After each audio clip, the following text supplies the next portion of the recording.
한 사람이 40년간의 직장 생활을 마치고 은퇴했습니다. 그는 친구와 친척들에게 이제 나는 출근할 필요도 없고 서둘 것도 없고 또 직장 상사에게 머리 숙이면서 스트레스 받지 않아도 되니까 얼마나 좋은지 몰라. 이제 나는 걱정할 게 하나도 없어 라고 이렇게 그 주변의 사람들에게 고백을 했습니다. 저는 이 얘기를 들으면서 행복은 어떤 것일까라는 것을 한번 생각해 보았습니다. 행복은 무엇에서 벗어나는 것이 과연 행복일까요? 저는 그렇지 않다라고 생각했습니다. 이 행복은 오히려 매이는 것이 행복이다라고 생각이 됩니다. 이 사랑이라고 하는 것도 매이는 것이지 서로에게서 벗어나는 것은 아니지 않습니까? 이 부부나 자녀들도 보시면은 이 관계도 서로 매여 있을 때 이 행복감을 느낄 수가 있습니다. 우리 믿는 그리스도인들은 어떻습니까? 주님의 사랑에 매여 있을 때 우리가 참 자유를 누리게 되는 줄로 믿습니다. 오늘 이 새벽에 하나님의 사랑을 우리가 말씀을 통해 우리가 받게 될 때에 이 말씀 가운데 우리가 하나님의 주시는 은혜와 이러한 참 자유함이 있게 되기를 먼저 주님의 이름으로 간절히 축원합니다. 오늘 저희가 이제 신명기 16장을 보게 되었습니다. 신명기 16장 1절에서 8절까지 말씀인데 오늘 이 말씀을 가지고 저는 이 6월절에 대한 말씀을 드리고자 합니다. 우리가 알고 있는 것처럼 이 신명기 16장의 주제는요, 이스라엘의 전통적인 이 3대 절기인데요. 특별히 오늘 본문은 이스라엘 백성들이 그들의 3대 명절 중에서 하나인 6월절을 왜 지키고 또 어떻게 지켜 행할 것인가에 대해서 말씀해 두고 있는 그러한 말씀 구절입니다. 1절 말씀을 먼저 보시면 아빕월을 지켜라고 말씀하고 있습니다. 자, 아빕이라고 하는 것은요, 쉽게 말씀드리면 이삭입니다. 이삭. 그래서 아빕월은 보리 이삭을 수확하는 그러한 달입니다. 그래서 3월 중순부터 4월 중순 사이에 그렇게 해당되는 그러한 달입니다. 이때 6월절을 행하라고 하신 이유가 있습니다. 그것은 그때가 바로 하나님께서 이스라엘을 애굽으로부터 인도해내신 그러한 때이기 때문에 그렇습니다. 6절 말씀을 보시면 너희가 애굽에서 나오던 시각 곧 초저녁 해 질 때에 6월절 제물을 드릴 것이다 라고 이렇게 드리라고 하면서 정확한 시각까지도 명시하고 있는 것을 우리가 보게 됩니다. 2절 말씀을 보시면 여호와께서 자기의 이름을 두시려고 택하신 곳에서 라는 말씀이 기록되어 있는데요, 6월절 제사를 드릴 것을 명하고 계십니다. 그리고 5절과 6절에서도 이 같은 말씀을 반복해서 그렇게 하고 있는 것을 보게 됩니다. 출애굽 당시에는 각 가정에서 어린 양을 잡았습니다. 그렇게 해서 그 피로 집의 문설주와 그리고 인방에 바르고 그 고기를 먹었습니다. 하지만 이제부터는 오직 한 곳 하나님께서 택하신 성소에 모여서 6월절 제사를 드릴 것을 말씀하고 있습니다. 이것은 애굽 땅에서 죽음의 사자들이 이스라엘 백성을 지나간 사건은 단순히 개개인의 구원 사건으로 끝나는 것이 아니고 한 민족의 구원 사건이었고, 또한 출애굽은 개개인이 자유를 얻은 것으로 끝나는 것이 아니고 이스라엘 전체가 한 자유 독립 국가가 형성되는 사건이었다라는 것을 의미하고 있습니다. 본문 3절 말씀을 보시면 이 출애굽을 기념하고 있는 6월절이 이 출애굽 때 이스라엘 백성이 무교병을 먹었다라는 것을 기념하는 무교절과 연결되어 있다는 것을 우리가 알 수가 있습니다. 무교병, 다시 말씀드리면 이 누룩을 넣지 않고 만든 떡은요, 이스라엘 백성이 애굽에서 나올 때 급히 나왔다라는 것을 상기시켜주고 있습니다. 조금 더 구체적으로 말씀드리겠습니다. 이 떡반죽에 누룩을 넣으면 그 반죽이 부풀기를 기다려야 됩니다. 그러면 반죽이 부풀기를 기다리느라고 출발이 어떻게 되겠습니까? 지체가 되게 되는 거죠. 지연이 되는 겁니다. 애굽에서 나가라는 출발 명령에 즉각적으로 움직일 수가 없게 되는 거죠. 그래서 그렇게 지체되는 것을 막기 위해서 아예 애시당초 집안에서 모든 누룩을 없애고 무교병을 먹게 한 것입니다. 노예 상태로부터의 즉각적인 출발의 시급함을 상징하고 있는 것이 이 무교병입니다. 이 무교병에 대해 오늘 본문에서만 발견하는 의미 있는 표현에 우리가 한번 주목해 봐야 되겠습니다. 즉 무교병은 뭐라고 말하고 있느냐라는 거죠. 이것을 가리켜서 고난의 떡이라고 그렇게 하고 있습니다. 이 고난의 떡, 왜 고난의 떡이라고 할까요? 이 고난의 떡은 이스라엘 백성들이 겪은 가난과 고통과 억압과 이러한 것들의 역사를 상기시키고 있습니다. 애굽에서의 삶이 어떻게 했습니까? 빈궁했습니다. 그리고 고되었습니다. 그리고 출애굽에 이루어지기까지 그 험난한 과정이 있었죠.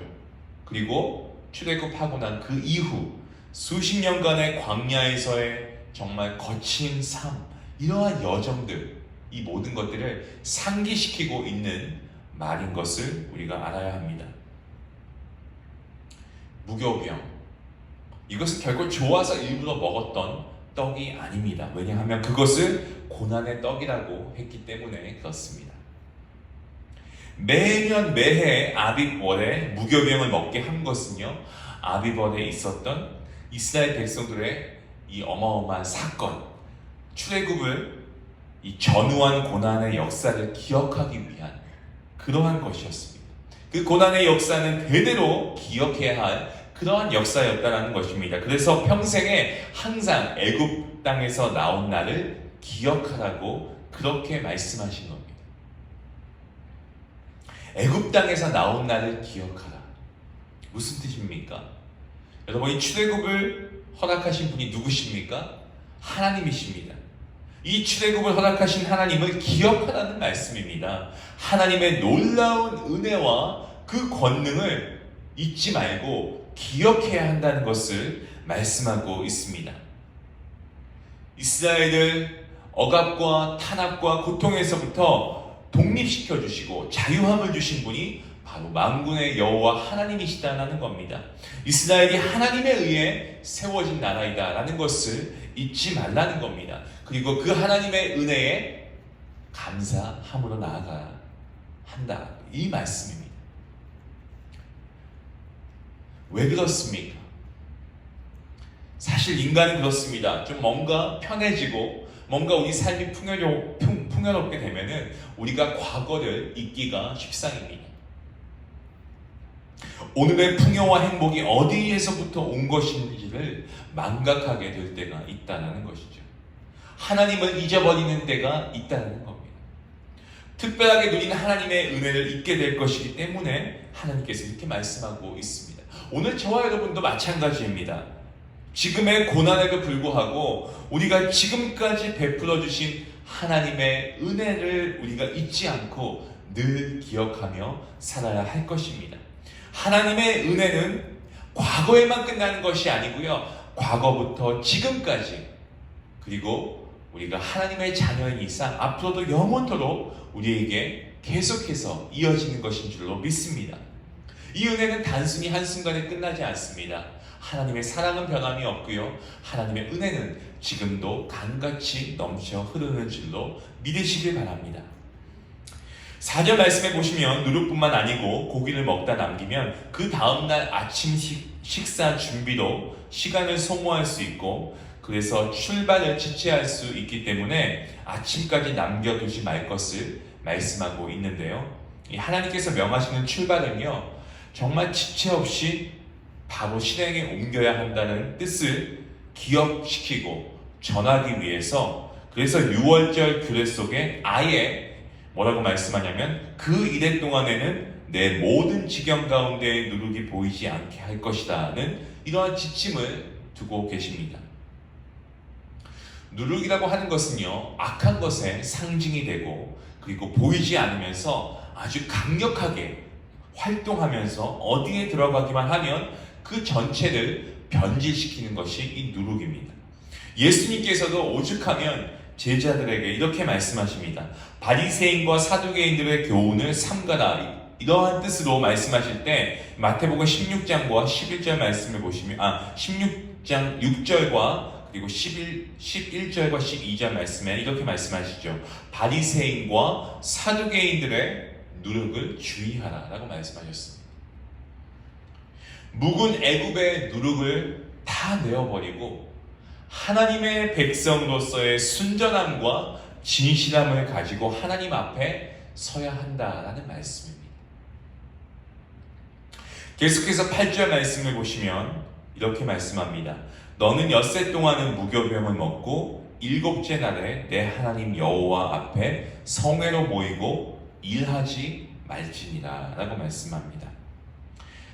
자, 6월절의 첫날에는요, 출애굽 때 한 것처럼 어린 양을 잡아먹고 그리고 이어지는 엿새 동안도 이 출애굽한 그때처럼 무교병을 먹고 그리고 일곱째 날은 성회로 모이라고 했습니다. 이렇게 한 것은 하나님의 백성은 예배하는 공동체임을 말씀해주고 있습니다. 언제나 하나님 앞에 서야 하는 백성이고 하나님만을 섬기고 예배하는 백성이고 하나님의 말씀을 따라하는 백성이다라는 것, 하나님의 백성에 대한 정체성을 분명하게 확인시켜주고 있는 말씀이 이 본문 8절의 말씀입니다. 그리고 아마 저와 같은 생각을 하실 것 같은데요. 일하지 말지니라. 여러분, 이 말씀을 어떻게 이해하고 계십니까? 이 말씀은요, 잘못 이해하시면 안 됩니다. 일하지 말지니라. 이 말씀은 하나님의 백성은 일하면 안 된다는 그런 말씀이 아니고 하나님의 백성은 그 삶을 전적으로 하나님께 의존하는 백성이고 하나님께서 책임지시는 백성임을 분명하게 밝히시는 말씀이 바로 이 말씀입니다. 사랑하는 성도 여러분, 6월절은 단지 유대인에게만 의미 있는 명절이라고 생각하십니까? 그렇지 않습니다. 이 6월절의 규례를 통해서 하나님께서 이스라엘 백성에게 가르치시고 요구하신 모든 것은 오늘날 저와 여러분에게도 동일하게 적용되는 말씀입니다. 왜냐하면 출애굽 사건 자체가 우리를 구원하신 예수 그리스도의 예표로 가득 찬 사건이기 때문에 그렇습니다. 예수님께서 십자가를 지신 것은요, 바로 6월절 그 즈음에서 그때였습니다. 그리스도인들은 이것을 크게 의미 있는 것으로 보고 있습니다. 애굽에서 이스라엘 백성들이 어린 양을 잡아서 그 피로 양을 먹을 집 문설주와 그 임방에 바르고 그리고 죽음의 사자가 그들을 지나가게 한 그때에 맞춰서 십자가에 달려 온몸이 다 찢기시고 피를 흘리시고 이 모든 것은요, 바로 인류를 구원하시기 위하여 오신 6월절 대속의 어린 양이신 예수 그리스도를 예표하고 있다라는 말씀입니다. 그리고 예수님의 몸을 상징하는 떡과 그의 피를 의미하는 포도주를 마심으로써 고백하는 믿음을 가진 모든 사람이 구원을 얻을 것임을 가르치신 것으로 이해하고 있는 겁니다. 또 출애굽이 하나님께서 이스라엘 백성들에게 단지 가난과 고통으로부터 해방만 해주신 것이 아니고 하나님의 택하신 그 하나님의 백성들을 어떻게 합니까? 그들의 신앙을 지키시기 위해서 그런 겁니다. 어디로부터요? 이방 민족의 불신앙으로부터. 마찬가지로 예수님께서 이 땅에 오신 것은 어떻습니까? 하나님의 백성에게 어떤 정치적인 예속과 경제적 빈곤으로부터의 탈출을 위해서뿐만이 아니고 죄의 노예 상태로부터의 해방과 이러한 영적인 자유함 그리고 온전한 구원을 얻게 하시기 위해서 그렇게 하신 것입니다. 예수님을 통해서 우리가 이제는 어떻습니까? 예수님은 나의 주님으로 고백하기만 하면 우리가 하나님의 자녀가 되고 구원을 받게 되었다는 것입니다. 요한복음 1장 12절 말씀에 영접하는 자 곧 그 이름을 믿는 모든 자에게는 하나님의 자녀가 되는 권세를 주셨으니 이 모든 은혜를 우리가 누릴 수 있는 것이 예수님께서 대속해서 어린 양이 되셔서 모든 죄를 다 짊어지시고 십자가에 죽으셨기 때문에 가능한 겁니다. 그리고 죽으신 것으로 끝나지 않았습니다. 사흘 만에 부활하셨고 그 주님은 다시 이 땅에 오셔서 재림지로 우리에게 나타나실 것입니다. 사랑하는 성도 여러분, 우리가 오늘 본문의 6월절 교례를 통해서 우리의 처지에서 우리에게 주시는 하나님의 말씀을 들어야 하겠습니다. 6월절이 출애굽을 기념하고 그리고 그 출애굽 사건을 절대로 잊지 않기 위해 그렇게 만들어진 명절이라고 한다면 우리 또한 이러한 출애굽을 잊어서는 안 될 것입니다. 개인적으로는 주 예수 그리스도를 구주로 영접함으로 죄사함 받은 하나님의 구원의 역사를 우리가 오늘도 기억해야 할 줄로 믿습니다. 저와 여러분 모두가 하나님의 은혜로 구원받았습니다. 이 밖에도 우리가 살면서 받아왔던 하나님의 은혜는 우리가 손으로 다 꼽을 수 없습니다. 받은 은혜에 감사하며 살아가는 것이 그리스도인입니다. 하나님의 백성답게 우리가 이 세상의 삶과는 다른 삶을 추구해야 됩니다. 하나님의 백성은 우리가 구별되어 살아야 됩니다. 거룩한 백성으로 살아야 됩니다. 그리고 그것을 우리가 하나님의 은혜를 우리가 항상 매 순간 눈을 뜰 때마다 기억해야 합니다. 우리의 삶이 바뀌었다고 해서 우리의 환경이 달라졌다고 해서 우리가 부유해지고 편안해졌다고 해서 우리가 하나님의 은혜를 잊어버려서는 안 될 것입니다. 사랑하는 성도 여러분, 지난해부터 정말 금방 끝날 것 같았던 이 팬데믹이 아직까지도 우리의 삶의 주변에 있습니다. 지금의 이 팬데믹으로 인해서 너무나 어렵고 힘든 시간을 통과하고 있습니다. 하지만 지금 우리가 겪고 있는 이러한 고난에도 불구하고 여러분 주님께서 우리를 위해서 기도하고 계심을 믿으시길 바랍니다. 그리고 이러한 상황 속에서도 이러한 고통 가운데서도 온 우주 만물을 말씀으로 창조하신 창조주이시고 그리고 전능하신 역사의 주관자이신 하나님만을 의지하고 하나님의 명령을 우리가 철저하게 순복하며 나아갈 때에 하나님께서는 분명히 우리의 삶을 복된 길로 인도하실 줄로 믿으시길 바랍니다. 또한 이 하나님의 말씀을 우리가 평생에 기억하며 우리의 자녀 손들에게 가르쳐 전하는 그러한 여러분이 되어야 하겠습니다. 오늘 이 말씀 나에게 주신 말씀입니다 라는 말씀을 우리가 믿으시고 우리가 오늘도 하나님께 받은 이 구원의 은혜, 하나님께 받은 수많은 은혜들에 대해서 우리가 감사함으로 우리가 하나님께 먼저 간구하며 나아가는 그러한 귀한 복된 성도님들 될 수 있기를 주님의 이름으로 간절히 축원합니다.